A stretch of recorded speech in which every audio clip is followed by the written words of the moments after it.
Welcome back to my channel.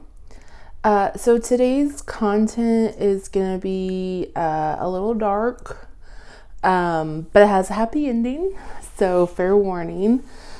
I'm somebody that struggles with anxiety and depression. When I was a little girl, I was sexually abused, and I think I was always kind of troubled as a little girl, and I think people saw that. Like, my mom definitely did, and she tried to get help for me. Then it just unfortunately led into a lot of ridiculous behavior, I guess you could say. I was very vulnerable, and I think there was a lot of men that saw that in me. Definitely not all of their fault. It takes two to tango. But all through like my high school years and even in my early 20s, it was definitely not something that I'm proud of. And I think like for me, like when there's a girl, especially a young girl, who I didn't grow up with my dad, and had been sexually abused as a little girl, for some reason, I feel like men just like see that and they kind of prey on it a little bit. And that ultimately ended up resulting in me being in not one, but two physically abusive, mentally abusive, emotionally, financially abusive relationships. And they were pretty awful. The one, not so much, but the second one that I was in, it ultimately led to like me getting hit a lot and having a scar on my eye and him totaling my car and just things like that. Like, it just spiraled out of control. And he also had a drug addiction. So I fortunately never got into drugs, but it was just, it was a nightmare from the get-go. But I think that vulnerability in me, and that like I've always been somebody who wants to help people and fix them, and it just it unfortunately just ended up being a very terrible relationship. And I was only like 19, 20 at that time. So that was a lot to unload.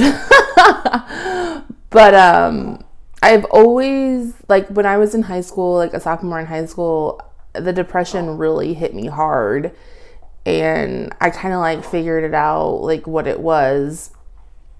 And I didn't really know what to do about it. And I don't think anybody else really did either. I unfortunately come from a family that does have a history of mental illnesses, and they still don't really know how to handle them or take care of them, which it's no fault to them. That's how they were raised. That's what they've been doing. And we all know mental illness can be so taboo. Even now in 2021, people are still like, I don't know. It's like, it's fine, I promise. So, which, by the way, I look like a hot mess because I wanted this to be a little candid today. But anyways, so growing up in that kind of atmosphere of like, everybody does have a mental illness, but we don't really talk about it and we don't really like take care of it. That definitely like messed with me too. It's just like, as if I didn't feel already so alone, that made me feel even more alone. Like, your family is supposed to be the one that's like, you can talk to and run to about anything. And unfortunately, I just didn't feel like that was really the atmosphere that I grew up in. Love my family. They're great, but just not in that sense. And so when I was 20, I had finally broke up with the one guy that abused me and totaled my car and all that. And so great, cool. And I was in school at the time, college at the time, and So that really kind of helped take off that burden. Like, I'm like, I just need to focus on school. I'm not going to date anymore. I've always been a very like flamboyant, funny, loud, outgoing, life of the party personality. And that has never been put on. That has never been like fake. Like, that is genuinely who I am. When I become depressed, I don't want to talk to anybody. I'm not going to put on a face. I just don't want to do anything. I do not care. I'm like, doesn't matter to me. I would go like days upon days without showering. I became so depressed when I was like 18 that I didn't eat. I didn't care about anything. Nobody could really get me out of that funk. And then ultimately I had become suicidal, and my mom had to put me into a mental institution. And I wasn't there for very long. But it was eye-opening for me. I mean, your brain blocks out so much trauma that I don't really remember a lot during that time, unfortunately.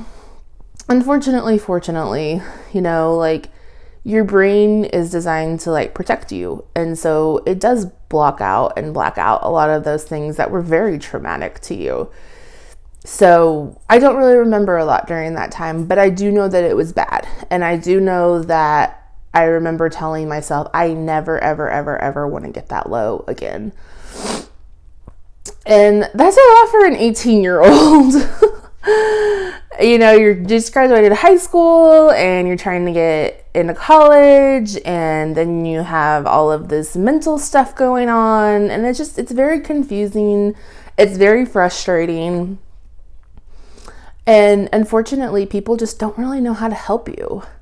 They're like, oh, well, you can talk to me anytime you want. It's not really like it's not even really talking to anybody. It's just you're there and you don't know how to get out.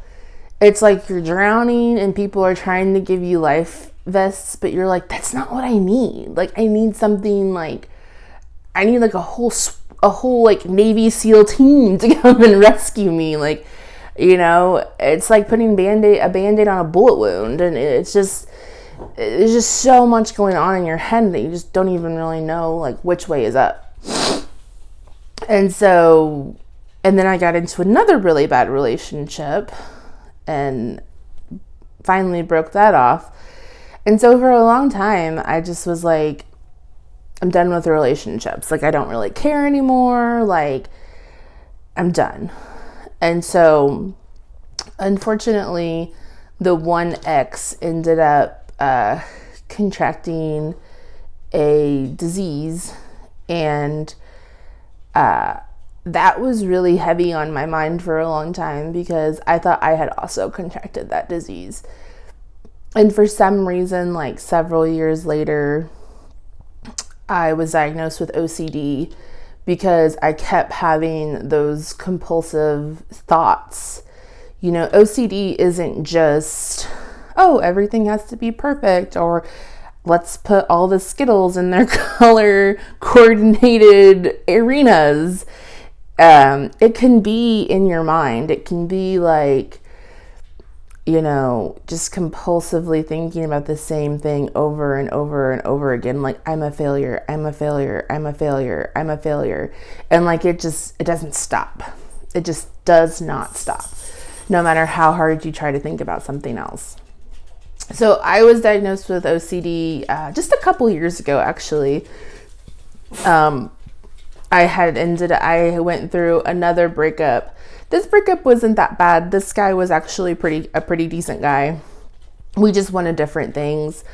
But for me, like, I noticed a pattern in my life that like every time I broke up with somebody, like it was just like overly devastating.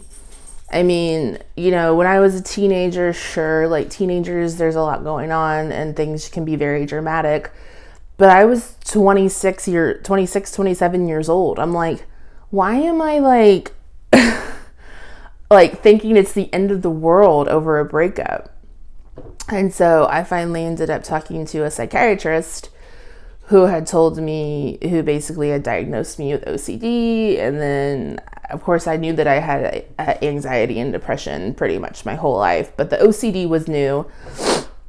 And so they ended up putting me on a couple of medications at first, which, you know, when you're dealing with medications for mental illness, it takes time. You know, our bodies are just a bunch of chemistry. And so we got to put the right thing in or take the right thing out. And just the chemical imbalance that I had. I was very fortunate, though, that it only took like 2 different medications for me to finally find the right one. And some people, unfortunately, don't ever find the right combination, which is what happened to my aunt. My Aunt Debbie ultimately had an overdose and died from that.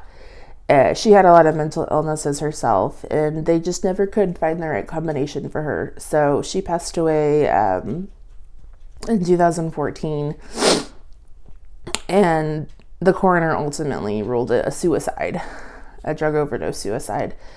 And so kind of from that, and just like dealing with my own things, and, you know, my family has history of mental illnesses.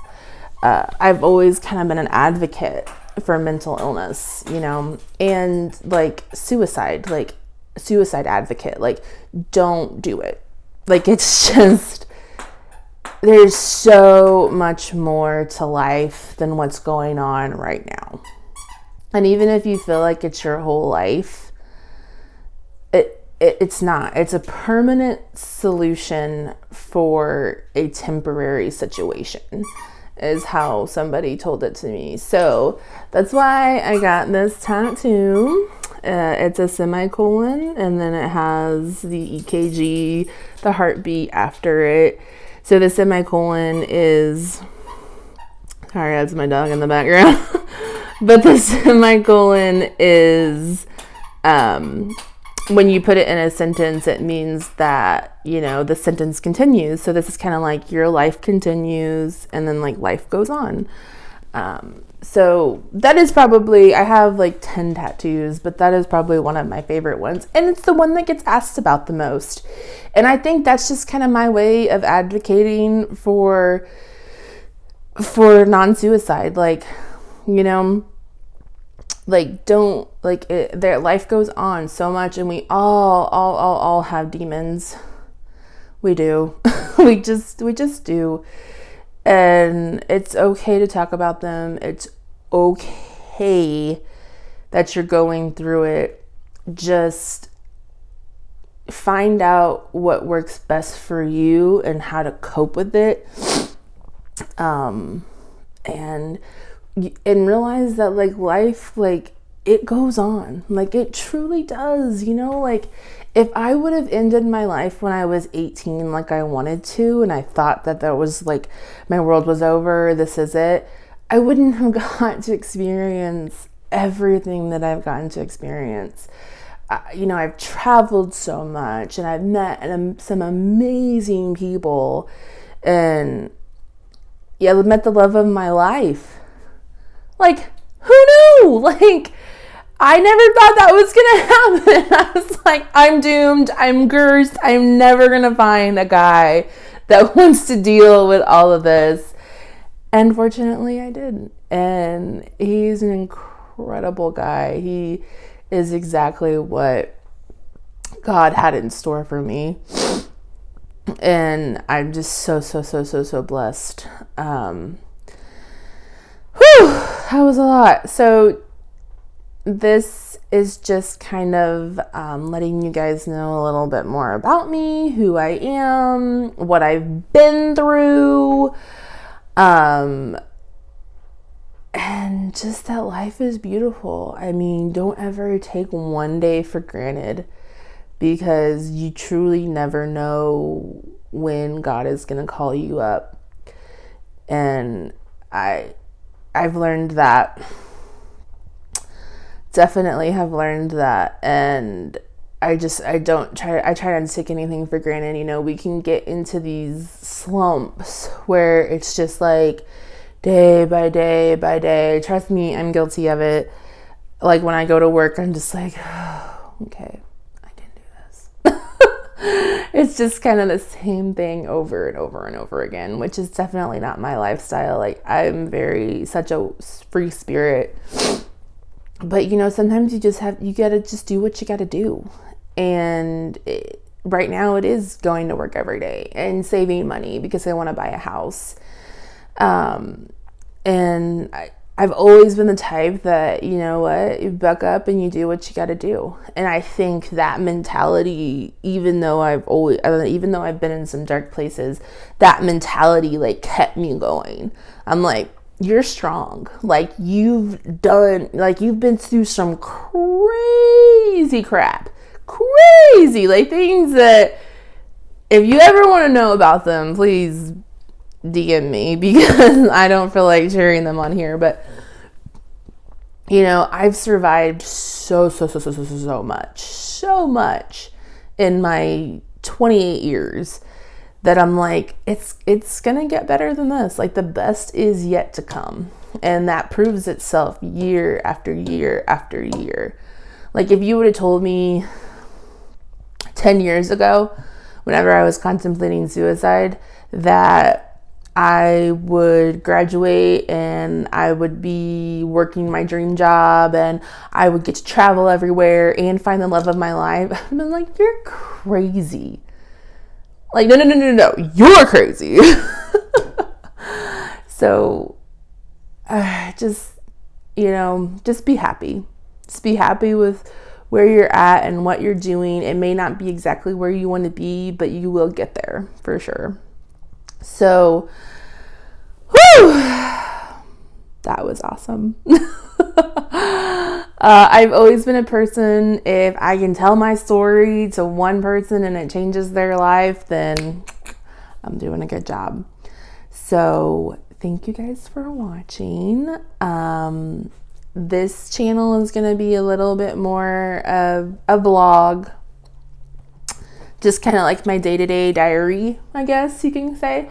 I will be doing like my hair and makeup because I am now affiliated with Lime Life, and I'm just getting started with that, so it might take me a couple weeks to kind of get the ball rolling on that, but I'm very excited to be a part of that Lime Life team. So I love you guys. You guys are awesome. In a world where you can be anything, always remember to be kind. Have a lovely day. Make good decisions.